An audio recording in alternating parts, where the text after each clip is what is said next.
हिंदी को वास्तव में उसका जो सम्मान केवल भारत ही नहीं तो अंतर्राष्ट्रीय जगत में वो प्राप्त करे, इस हेतु हिंदी साहित्य भारती का गठन आज से 1 वर्ष पूर्व जुलाई 2020 में हुआ था।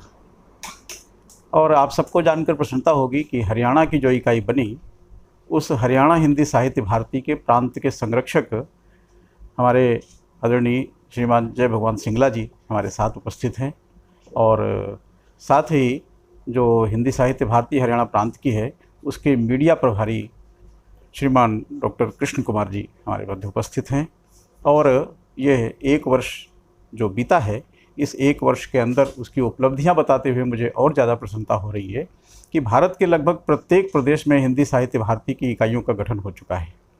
और केवल प्रदेशों में ही नहीं तो वहाँ के जो जनपद हैं, उन जनपद स्तर तक इस हिंदी साहित्य भारती का कार्य बहुत ही तीव्र गति से बढ़ रहा है।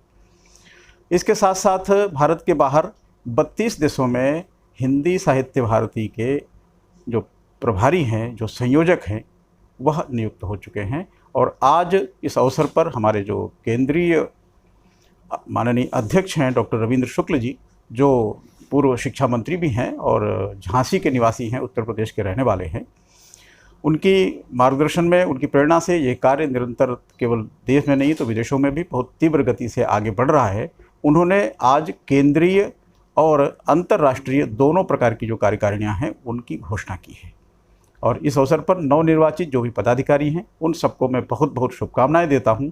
और आप सबसे अपेक्षा करता हूं कि हिंदी को जो सम्मान मिलना चाहिए भारत की राष्ट्रभाषा के रूप में और जन जन की भाषा के रूप में, हमारे प्रत्येक जनमानस की आम बोलचाल की भाषा के रूप में, वह उसको प्राप्त हो। आप सब आज की इस प्रेस कॉन्फ्रेंस में उपस्थित हुए, इसके लिए मैं बहुत बहुत आभार व्यक्त करता हूं।